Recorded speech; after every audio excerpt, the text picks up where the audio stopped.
few conferences in now on the old one and done conference preview tour. Tonight, it's all about the big sky up and down the West Coast, as our guy CC Hustle likes to say, and we're getting to it tonight. Our guy Mike is joining me right now to break it all down. Let's get to it. Recording live from somewhere. This is One and Done. Get out the insurance cards, get out the copays. The office is open, my friends. Brought to you by drroto.com. It's time once again for everybody to come aboard that One and Done train. Welcome to One and Done. Easy for me to say. Bienvenidos a todos a One and Done, your fast break of college basketball información. We're powered by the Galaxy's greatest website, and that would be drroto.com. I'm your sometimes humble host. My name is Jay Heinrich, and I'm the conductor of the aforementioned One and Done train. Follow me on X at Dr. William Cannon. But now, before you follow this man, around these parts, he's El Capitan himself, the captain of the One and Done ship at MC Holland 34 over there on X. OG of all OGs, Money Mike, Mr. Mike Holland. Mike, what it do? What it do on this fine July night? We're on a little early, so people that maybe follow the big sky, right? Probably still at dinner right now, man. But nice to get on early and talk some hoops. We covered the A East a couple of weeks ago. If you haven't checked that out, go check that show out. We did the A Sun just a couple of days ago, so check out both of those shows that we did. And yeah, I'm excited for this one. A lot to talk about in this conference. Only 10 teams, but I'm ready to rock and roll, my friend. We've been rolling through these conferences. We're doing all 31 conferences this year, Mike, even the Ivy League. That's right. Showing the Ivy some love this time around. The people spoke and they said, we want the Ivy League. Nobody ever said that, but we're going to do it anyway. But tonight it's all about the big sky. So make sure if you're hanging out with us, you hit those like and subscribe buttons. Over 1,550 of your closest friends have already done the same thing. So why don't you do it? Show us some love and hit that button. Follow us at One and Done CBB on all the socials as well. One and Done CBB, all spelled out. And then follow our guy at The Real Napier, the Hall of Famer himself. CC Hustle got the mention in the cold open today. Nate pushing the buttons tonight.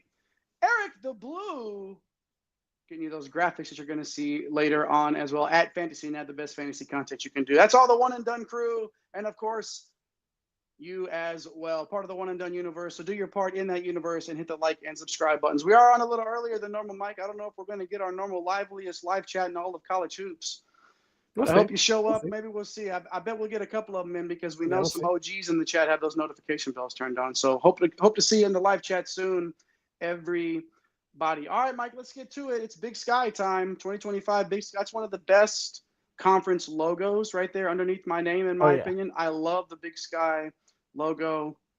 And last year, if you paid enough attention, you could find something to love in this conference as well. Not, at the very bottom, 22nd out of 31 in KenPom's strength of conference last year, with a couple of people at the top, Northern Colorado and Montana, splitting that regular season title at 15-3 in the conference. Those two teams met again in the conference championship game, the conference tournament championship game, I should say. And Montana came out on top to get that 14 seed.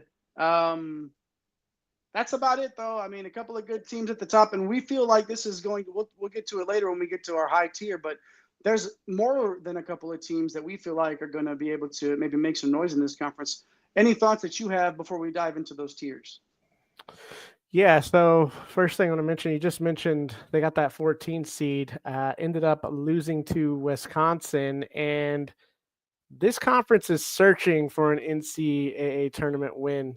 Haven't had one since Montana got one back in 2006, so closing in on a 20-year drought here. So we'll see if they can get that done.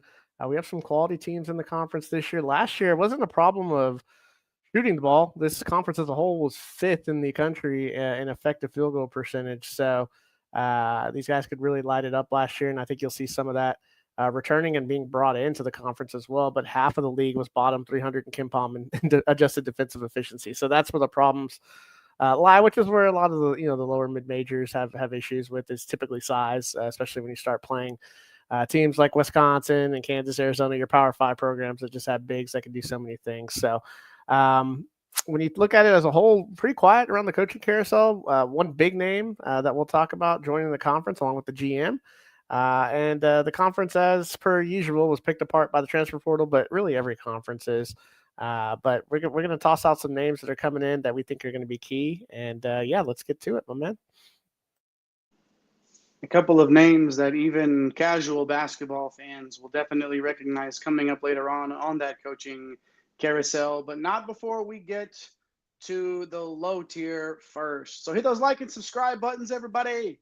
Do your part. Hit those buttons, turn on the notification bell so you don't miss a minute. We're covering all the conferences leading up to the season. We're going to give you previews. We're going to give you our betting favorite bets that we want to make in the preseason. We're doing it all, so make sure you hit that button and follow us right here on YouTube. All right, time for the low tier, Mike, and I'm going to start us off with the Eastern Washington Eagles. 6-12 in the conference last year. A tough first season for head coach Dan Monson, the longtime Long Beach State leader. The old Dirtbags might recognize that name.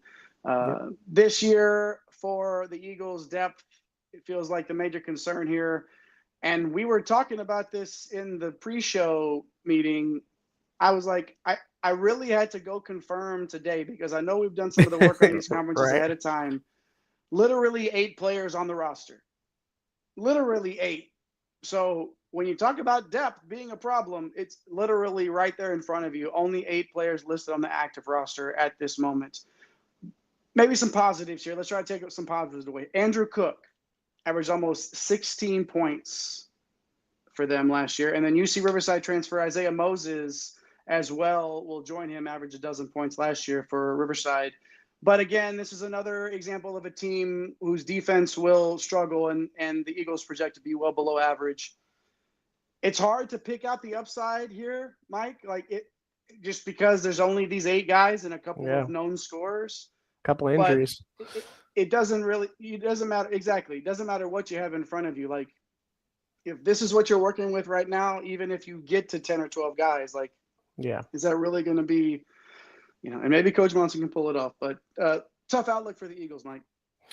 Yeah, tough outlook for the Eagles. A couple of other teams that we have down here in the foundation tier, as Jay usually likes to describe this as. Idaho State Bengals, 10-8 last year. Coach Ryan Looney had his best season last year. It was year 6 for him.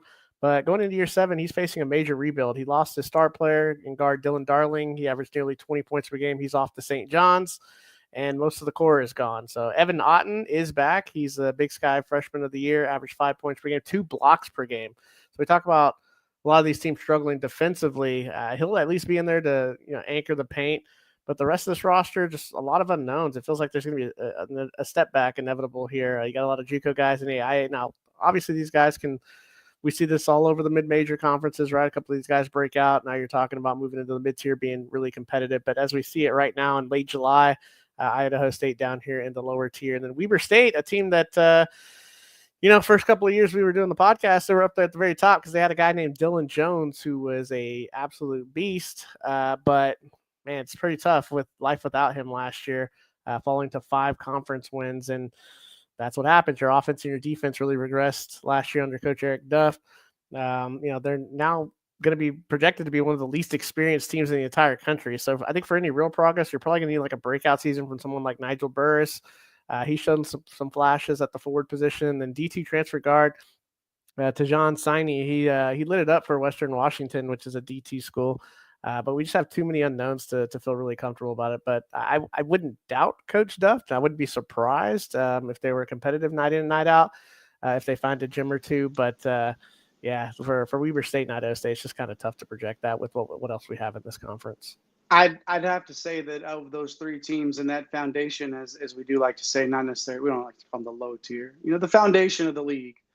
Out of those 3 teams, Weber State's probably the one that I would pick to have them play the most consistent basketball on a night in and night out basis, looking at those rosters up and down. And Dylan Darling, man, that's just not any, that was the player of the year in the conference last year. Yeah. After transferring down the Big Dipper that he was last year. And now, obviously, like you said, back up to St. John's. So, Going to be tough for Coach Looney to fill that, but we'll see if they can do it. Hit those like and subscribe buttons like our guy Darren has. Just as it was like we said his name a few times, and he's going to show up. He's like Beetlejuice. I am the conductor, Darren. Thank you for asking. The conductor of the aforementioned one and done train. And the guy below me right now on your viewing device, that's El Capitan. That's the captain of the ship. He does the ship, I do the train. That's right. So thanks for asking, Darren. Always good to see you in the live chat. No matter what, I'll just say you ask for the subscribers and they will come. They will come. Exactly. So good to see you, Darren, for sure. All right, let's get to that mid-tier now after I know everybody that's watching has already hit those like and subscribe buttons. So let's get to the mid-tier right now. Wow, right there. Boom. Ask and you shall receive. It's right there on your screen. And here's where it gets interesting. Yep.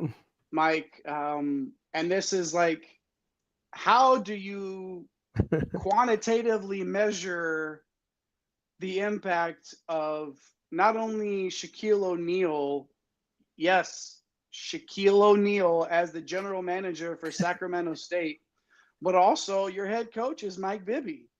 National championship. I mean, yeah, exactly. So like, how do you even begin, especially because you look at this is a brand new roster, basically, right? Like, I mean, and what's the difference when you're bringing in names like that? And, it's like, yeah, they're going to figure it out anyway, right? But with those names comes the talent, right? So Mikey Williams, the former 5-star guard from UCF, Prophet Johnson, averaged 13.3 at Fairfield last year. And then forwards Jeremiah Cherry from UNLV and Shakir O'Neal. Oh, is that O'Neal? Is that? Oh, yes. Okay. Florida A&M. Okay. He was going to Sacramento State, taking a little trip across the country to join Pops at Sacramento State. So obviously the coaching staff, regardless of everything else that's going on, there is some continuity in the coaching staff, and obviously the massive upside with everything that comes to that.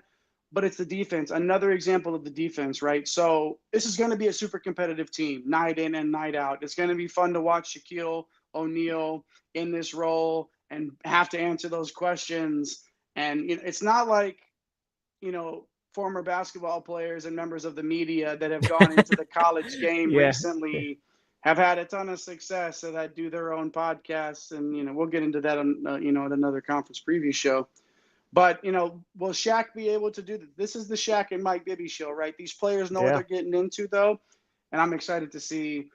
Would you dare you say that this would be like the Colorado Buffaloes of NCAA? If they had a national, Sacramento, right? Like, I feel like they can make some things happen, man. But here's the problem with a program like this, right? Like, if they're successful over the first year or two, they're going to be gone. So we'll see if they can kind of make this thing happen, make it exciting, right? I mean, they're going to win more than 3 games just based on this based on this roster right here. Mason diving in. What's up, Mason? Definitely see Sacramento State pulling some upsets. Mikey would be great, but I agree with them being in the mid-tier. Too many pieces. Yeah, too many new pieces. Yeah, it's going to be, continuity on the player side. Like, none of these guys have really played together. So, that's a huge thing in college that people just kind of overlook sometimes. Like, the synergy between the players. We got into this the other night, but that's a great comment there, Mason. So, a couple other teams we want to hit on. Obviously, you want to give a little bit of shine to some teams that we think are going to be competitive outside of Sacramento State here, and that's going to be Montana State and Northern Arizona. So the Bobcats of Montana State, 9 wins last year, so right there at 500. And Coach Matt Logie, big turnover from last year's roster, but he's got a couple of promising guards in the D2 ranks. He's got Calvin Holden and Davian Brown.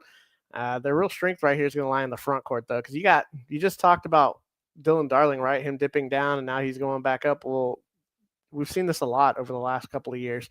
You got 3 Power 5 transfers. You got Christian King coming down from Washington, Chris Hodges coming down from Wisconsin, and Walker Bosch coming down from Florida State. These guys really didn't get to play. So we don't know their upside. Now you're coming to a Big Sky conference that defensively is going to struggle with, guys that are, bigger and better athletes. So we'll see if all 3 of these guys can really make a name for themselves. So we really like this front court here. You're going to have some stability. Solid enough, I think, on both ends of the floor to kind of hover at that 500 with a little bit of upside if things go right to just make some things happen, especially if that backcourt comes together. And you got the Lumberjacks. Love the mascot there, Northern Arizona. It's tough, man. Carson Tout, double-double machine. He's off to Notre Dame. Jaden Jackson went to Cal Baptist, two of their better players. That definitely hurts. But Coach Shane Burker, I mean, he's going to lean on Oakland Fort. It's been there a couple of years. Not huge stats, but knows how to run the offense. And then you have an EMU transfer here, Arne Osaniak, who averaged 8 points per game. He's a really solid player. So it's definitely a reset, but it's not a total rebuild. So that's why we don't have him in the low tier here. I expect a similar finish to last year, somewhere in like the 7 to 8 win, maybe 9 win range. Probably makes a lot of sense. Mike, especially in these middle of the road conferences, how important is it to have guys on a year in and year out basis, like in Oakland Fort, that just know the program and know how to get things done in that setting? Huge. Yeah, I mean, you can't really put a price tag or whatever on that. Like just having that ability to bring a guy like that back, because like you said, his stats don't exactly pop off the page, and not like, oh, who's going to be the biggest contributor coming back? And you're like, oh, Oakland Fort, 4 points a game. What does that do? Well, he brings a lot more to the table than that, and we'll see if he can help Northern Arizona get over that hump after going 8-10 last year. Maybe see if they can get up over 500. All right, good stuff, everybody. Thanks for joining us. If you're hanging out with us live, make sure you're getting that live chat with Mason and Darren and our guy Napier as well, who made sure to let us know. Mike Bibby, Sacramento Kings legend, exactly. Sacktown's finest. Shout out to the Kings. Nape had to get that one in. I don't blame him. Kings are really good at trading good players, man. It does seem like something they are good at something, at least. Congratulations to the Kings at being good at something. Excellent. All right, getting those like and subscribe buttons. If you haven't already, hop in the live chat. Hey, if you're watching later as well, make sure you comment on the YouTube page and let us know you were there. Let us know what you think. Let us know if you think we just totally got your team wrong. Call your shot. Plant your flag. We'd love to hear it. Yeah, blame Jay too. What's that? Blame me? Yeah, why not? Everybody else does. It's fine. No, it's all right, man. Why don't we go ahead and get that going? We would love to see those comments, those comment sections on the page blow up. So, let's see it. Hit those buttons if you haven't already. All right, let's get to it. 4 teams in the high tier, Mike, that we feel like could, shake it up a little bit, rustle things up, maybe do a little damage, as they say. And I'm going to lead off again. I like to, back in our slow pitch softball days, Mike used to plug me right into that leadoff spot. I like to lead off. So I'm going to lead off again in the high tier, and I'm going to take Portland State. The Vikings, 11-7 last season in the conference under Coach Jace Coburn. Pretty good year 4 for him, Mike. A few coaches that we've discussed already in this conference that have nice little tenures going at their respective schools. And for year 4, it took Coach Coburn, it took him those 4 years to finally exceed those preseason expectations that had been laid upon him. And it was looking kind of bleak there for a little bit. They didn't think they were going to get Jalen Henderson back, Terry Miller back. That's 25 points right there. Yeah. From last year's scoring. And then the rule drops with the JUCO eligibility thing, and they're just finding new ways to get guys more years and whatever it takes. Portland State doesn't care. I promise you that much, because like I said, that's 25 points returning in Henderson and Miller. So it feels like they're at least hovering around that national top 200 range with those guys.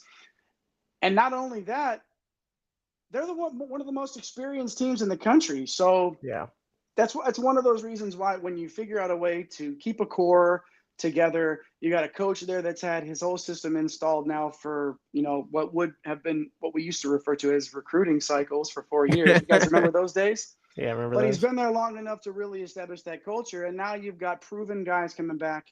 Portland State is going to, sit up at the top, or at least near the top of this conference. Yeah, they're gonna have some. I mean, typically, we don't like to have 4 teams up here in the top when you're talking about a 10-team league, but this is gonna be a competitive league near the top. Look at Idaho, Montana, Northern Colorado. Obviously, Montana and Northern Colorado, you let off the bat saying they played for the regular season. They split the regular season title last year and played for the conference tournament title last year, so they're not going anywhere. But Idaho is really interesting, Jay. Yeah, Coach Alex Pribble, he's going into year 3. He has like this rare combo that you never find. And really, I wouldn't even say that not even in the Power 5 conferences do you find this continuity, you got some talent, and you have experience. Like, when do you ever have these three things in college basketball anymore? And this is what Idaho has. So he needs to capitalize on it. He's got 3 double-digit scores returning: Colton Mitchell, Christian Gonzalez, Jack Payne. They're all efficient perimeter shooters. They all shot 34+% from 3, and they love to shoot threes. They all averaged over 4 attempts a game. Then you add in the big man Brody Roberg from southeastern Louisiana. He averaged 8 and 5 last year at the center position, and this could easily be the Big Sky's top offense. We'll see defensively if they'll be able to match up with some of these other really good offenses who project a little bit better defensively, like Montana and Northern Colorado. But Idaho is not one to sleep on here. Montana, man, we were wondering if Money Williams is going to stick around. It's pretty awesome that he is. We've talked about the story multiple times, and they've had some portal losses and some graduations, so it's going to look a little different. But yeah, Money Williams, he averaged 13 points per game. You got Tayshaun Sawyer, he's back nearly double digits per game last year, very experienced.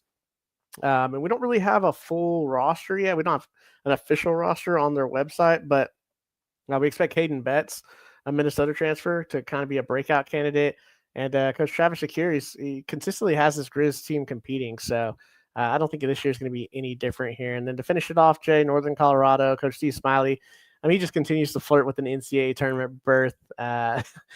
We'll see if he can get it done this year. And this is, he's going to have a really good opportunity. You got a core of guards back: Zach Block, who averaged 6 points per game, a really good shooter; Quinn Decker, solid player, averaged 7 points per game. Brock Wisney, somebody that we talked about as a all Big Sky performer in the preseason last year, had a solid year for them. He's back, so they've got the foundation there. They should keep the Bears here in contention. But hey, man, 15 wins. It's probably not. I don't know if we have 4 of these teams up here. You probably got to get to that 13-14 mark to probably to win the conference this year. And I think Northern Colorado can definitely do that. And they're itching to get back, Jay. Missed it by 1 game. You know what I mean? So that conference title game, tournament title game is always rough whenever you lose that one. Yeah, these one bid conferences, it's all or nothing. And then you get that far and it's right there and on your fingertips. Yep. It's right there on the tip of your tongue. You can taste that tournament berth. And it just didn't happen for them last year. With Montana and Northern Colorado obviously looking to repeat last season and end up at the top of this conference. Then with Portland State bringing back their guys and being one of the most experienced teams in the country. And then you have Idaho, like you said, with that triple threat of what you don't normally see: continuity, talent, and experience in the Big Sky. This at least at the top of this conference, and then you add Sacramento State into that conversation as well for just, that's gonna be a fun one. For a little spice. This is a conference worth paying attention to. And another reason why I know it's a conference worth paying attention to, because our guy Cam hopped in the live chat before the show was over. Better late than never, but never late is better. Our guy Cam is always gonna hop in if he's around, and it's good to see him. CT hugging, C thugging. Our guy, just call him Cam. That's our guy right there for sure. Good to see you, Cam, and good to see everybody else that hopped in the live chat. Darren, our guy Nate behind the scenes getting in there. Mason dropping the knowledge. We have some of the smartest college basketball hoop heads around that are in our live chat that just drop some knowledge in there and drop that good info in there. So shout out to the live chat for always being on point, and shout out to you for hanging out with One and Done, getting a little Big Sky action. Who else is talking Big Sky in July? Not a lot. Not many people are talking Big Sky at the end of July, but One and Done is, and we've got some more conference previews on the horizon. Big South, Mike, on deck. Like baseball, it's on deck. Big South. Let's do it, baby. Is next. We're rolling, man. We're rolling. Weekend. We are making good time, heading to steam rolling towards the season. So we appreciate everybody for hanging out with us as always. Shout out to you, Mike, El Capitan, around these parts, the captain of the One and Done ship at MC Holland 34 on X. Don't forget, at The Real Napier, our guy CC Hustle, the Hall of Famer, pushing the buttons. At Fantasy Nav, Eric the Blue, getting you those graphics and everything, doing the behind-the-scenes stuff as well. Shout out to Eric, the best fantasy follow this side of the Mississippi. At One and Done CVB on all the socials. Follow it. Just do it. You want to. You need it. It's fine. It's scrolling right there, spelled out. At One and Done CVB. Just do it. Go type it all in. We'll see you on all the socials. We'll see you over on YouTube. How many MC Holland 34 invitationals did CT Huggin win last year? I don't know, more than I did. Yeah, we got to keep record this year. Yeah, we'll definitely have to keep record of the old DK DraftKings invitationals that we do here on the show. Shout out to everybody. Go Mean Green for Darren. He just put it in the chat. Shout out to you, Darren. Shout out to everybody for hanging out with us. My name is JayHeinrich. Come again. We'll see you. Peace. Thanks for stopping by the office. Get your fantasy prescription by subscribing to the channel and checking out drroto.com. And until the next visit, be well and take care.